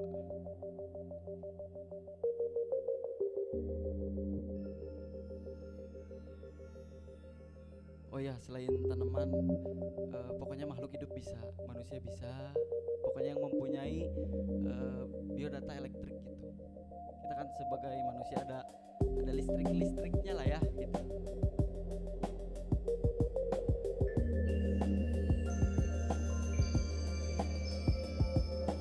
Nah, sinyal yang masuk ini sebenarnya suara ini tuh bukan pure suara tumbuhan. Tumbuhan tidak mengeluarkan suara seperti ini, tetapi aku merubah biodata tumbuhan ini menjadi bahasa MIDI yang kemudian masuk ke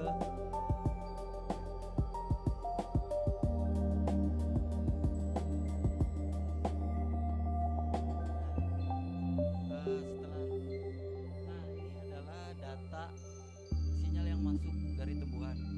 Ini kemudian outputnya adalah ke DAW atau bunyi. Bunyinya bisa apapun, tergantung aku maunya apa gitu. Analoginya seperti misal aku ngasih alat musik gitar ke tumbuhan yang akan bermain gitar gitu. Aku mengasih alat musik drum misalkan. Beliau lagi. Dia akan bermain drum gitu. Jadi bunyinya tergantung aku gitu. Tetapi dia yang bermainnya gitu. Nah, sinyal yang masuknya ini sinyal yang masuk. Dan jika tanaman ini ada distraksi atau apapun itu, mereka akan mengeluarkan sinyal yang berbeda. Aku contoh.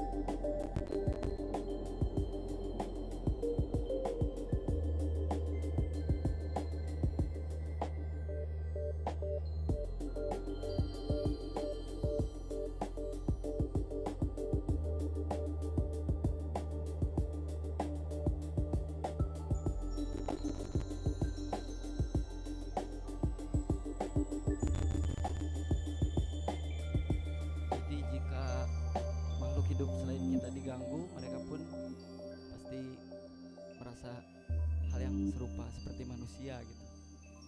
Aku rasa begitu pada akhirnya gitu. Setelah aku cukup mengenal tentang apa yang ada selain makhluk hidup selain kita gitu. Dan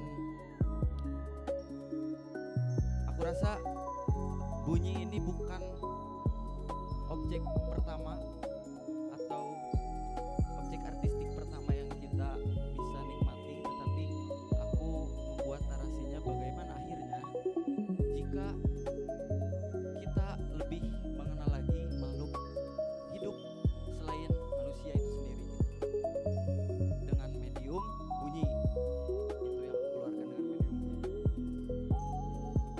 Makhluk hidup tumbuhan ini tuh aku rasa banyak memberi manfaat untuk gitu terhadap manusia gitu. Mereka memberi oksigen yang bisa kita hirup, dan kalian pun tahu gitu bahwa jika tanaman itu dirusak atau alam itu dirusak, akan merusak juga kita sebagai makhluk hidup gitu. Seperti itu.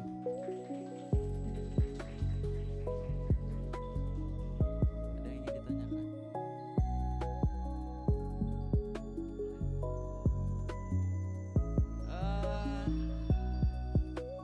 Aku nggak bisa tidur, aku malah terus melihat ini. Aku tidak bisa tidur, aku malah terus melihat ini. Bagaimana dia bergerak, bagaimana dia hidup gitu. Dan aku pernah coba tumbuhan di siang hari, di malam hari dengan medium air, tumbuhan air, atau tumbuhan yang langsung masuk, yang langsung mediumnya di alam gitu, di liar gitu. Bagaimana dia satu sama lain akarnya berakar sampai ke tumbuhan-tumbuhan lainnya gitu.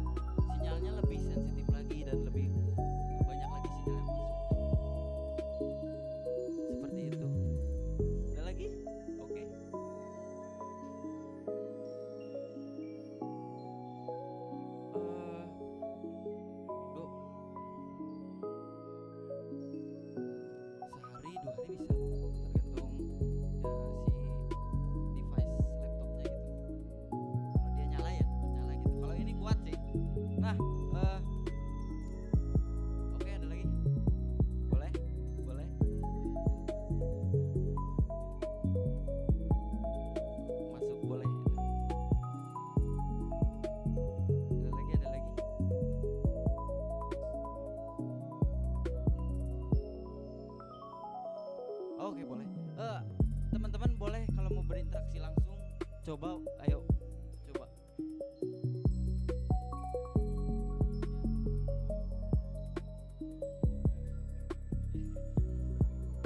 Kita jangan sama kayak yang di Kalimantan ya.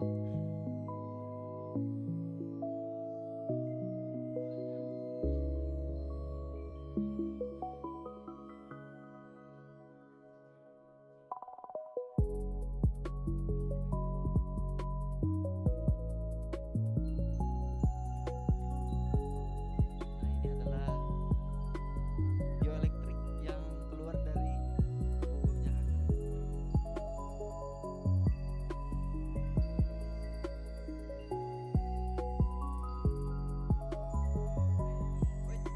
Oke.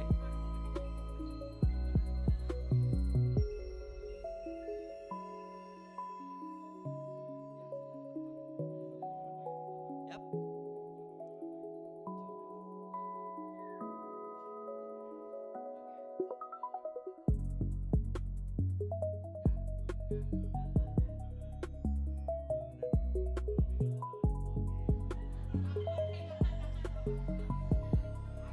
Ayo, ayo. Ada aja. Ada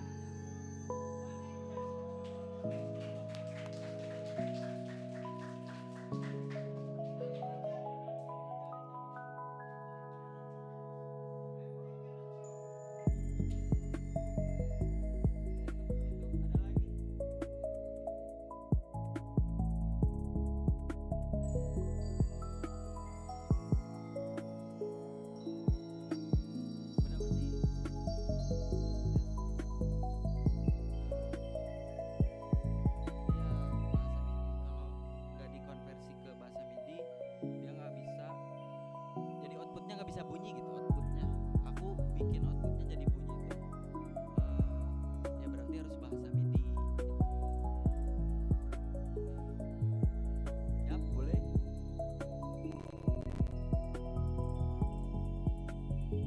Bunyinya ada modifikasi dari aku, dari plugin. Kita matiin.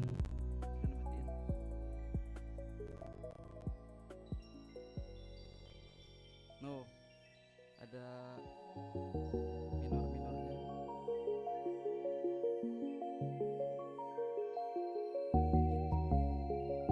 Boleh, boleh.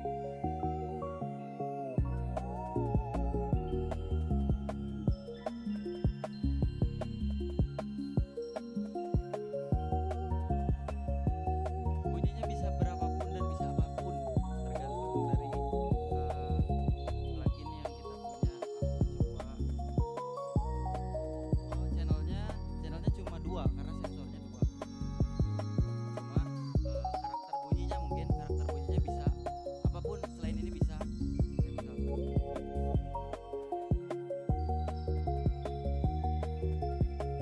misal frekuensi gitu.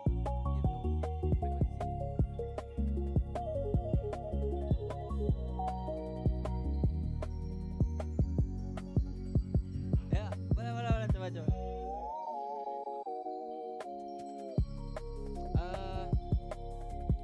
Aku bedanya sih aku tidak membatasi ya. Aku cuma matok dari 0 sampai 100 gitu.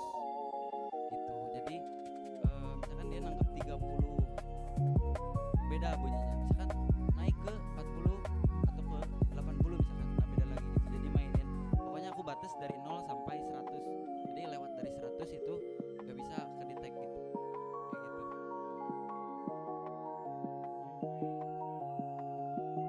Ya, keseluruhan itu. Seperti itu. Dan aku coba explore lagi alat ini. Ini adalah senjata utamanya gitu yang bisa nangkep bioelektrik dari manusia, dari tumbuhan gitu. Kemudian bisa di sambungin ke si device gitu. Aku coba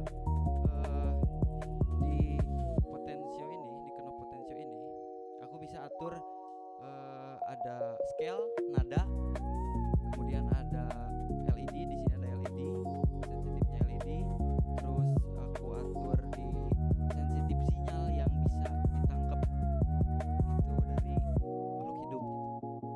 Kayak gitu. Jadi aku bisa atur dari sini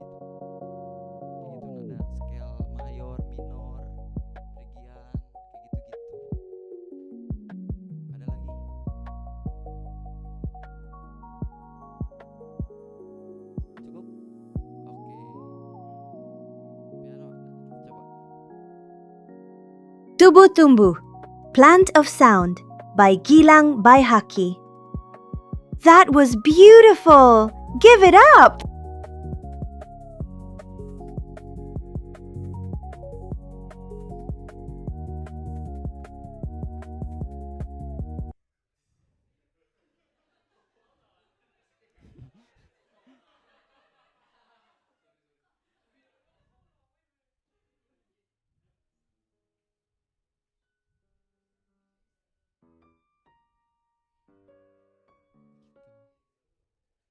Kayak gitu, guys. Seperti itu. Ada lagi? Cukup? Oke, terima kasih banyak. Tubuh Tumbuh, Plant of Sound by Gilang Baihaki. That was beautiful! Give it up! Dalam karya ini, aku mencoba untuk berusaha, objek utamanya adalah manusia itu sendiri dan bagaimana akhirnya manusia bisa merefleksikan bahwa sepenting apa kehidupan lain selain manusia di sekitar yang sering kita lihat, yang dekat dengan kita. Seperti itu, guys. Thank you.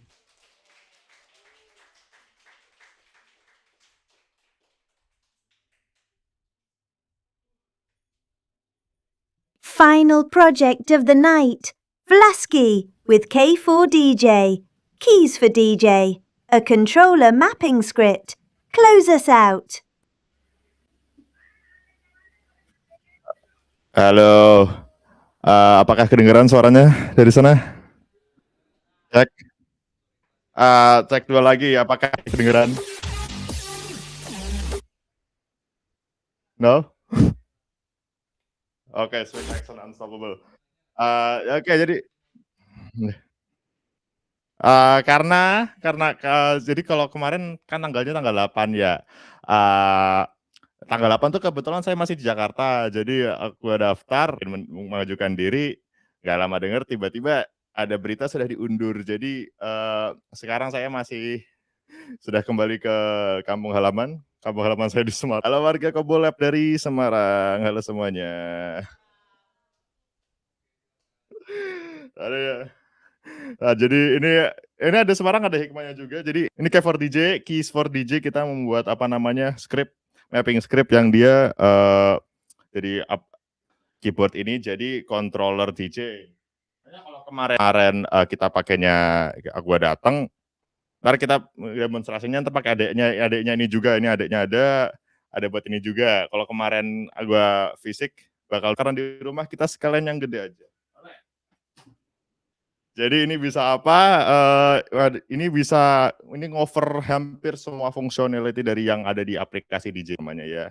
Jadi ini bisa play, ada Q juga namanya, bisa scrubbing,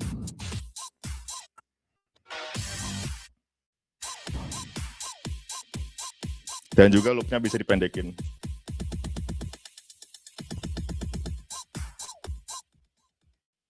Habis itu ini lama-lama juga, jadi namanya hot Q ini. Hot Q itu buat kayak lompat-lompat ke bagian lagu yang kita pengenin. Dan juga hot Q yang ini tuh background sama warna yang di aplikasinya. Jadi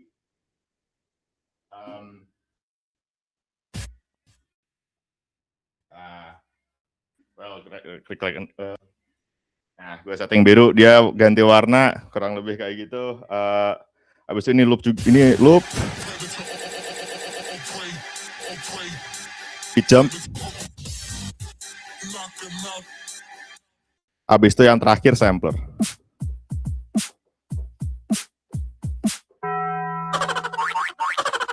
Kurang lebih kayak gitu. Nah, terus terakhir ada satu lagi, ada effects. Nah, ini buat ngendaliin efek kita harus play dulu.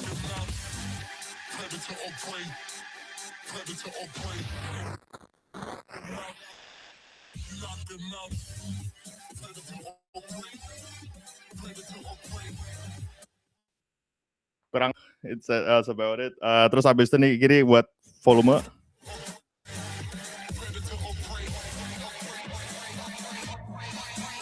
Sama kecepatan.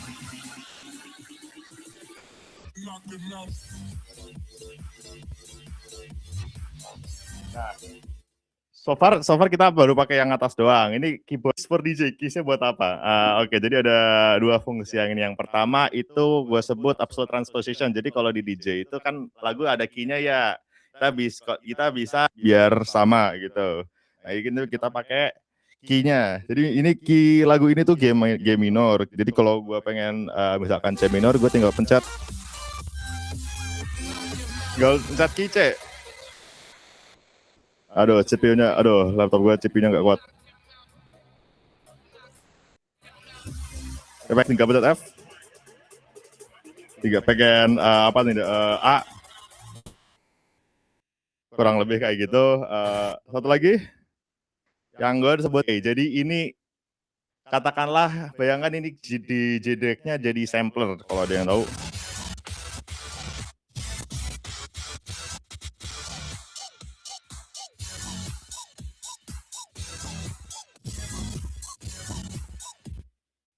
Kurang lebih seperti itu. Jadi that's all it is.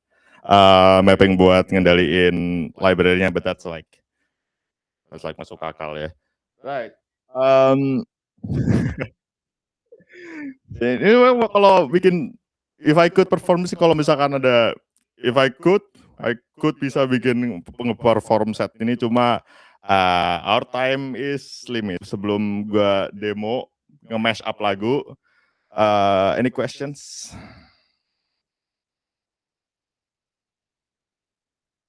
Nanyanya ke Halo Mas Andra.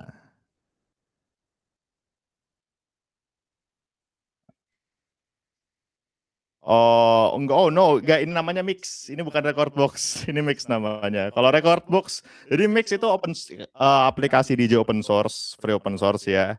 Dan dia tuh ada scripting engine-nya. Kalau yang paling dekat sama ini tuh Traktor. Kalau record box, record box gak ada buat ini sama sekali. So like, ini free on open source.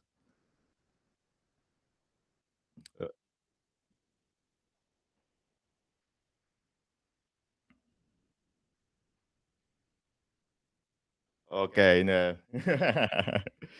Ya kalau misalnya ya terminologinya DJ semua. So like ini ada, kita coba semuanya.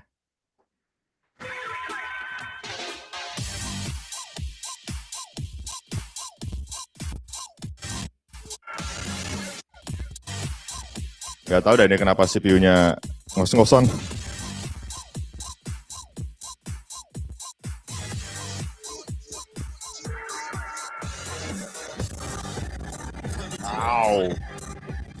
Lag bos, laptop saya gak kuat loh.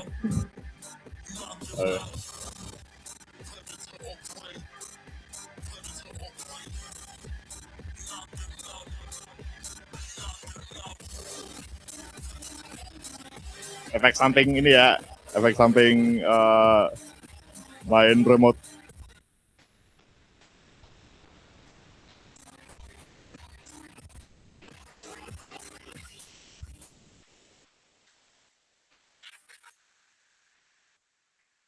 Kayaknya gitu dulu aja dah kalau gitu aja.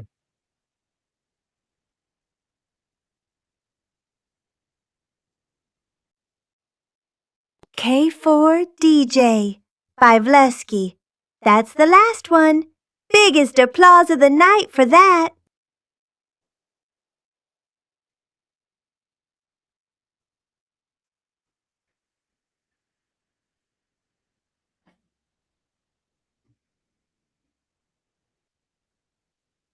That's so I built this thing. Volume 3. 10 projects. Jovita, Dania Rifki, L, Afrizal, S110, Upi, Sanditio Bayu, Andra Kex, Gilang Baihaki, Vlisky. Thanks for showing something unfinished in front of a room. That's harder than it looks. And thanks to everyone who came out. Talk to the builders before you leave. They like being asked how it works. Follow 97KoboLab on Instagram for what's next. Get home safe. Okay, thank you for tonight, everyone. Thank you. Hope you had a interesting, interesting stuff that you see. Next week we have a regular audiovisual show and also a launch of one of our friends' album. If you want to see music and visual, that's what's gonna happen on next Saturday. Okay, thank you, everyone.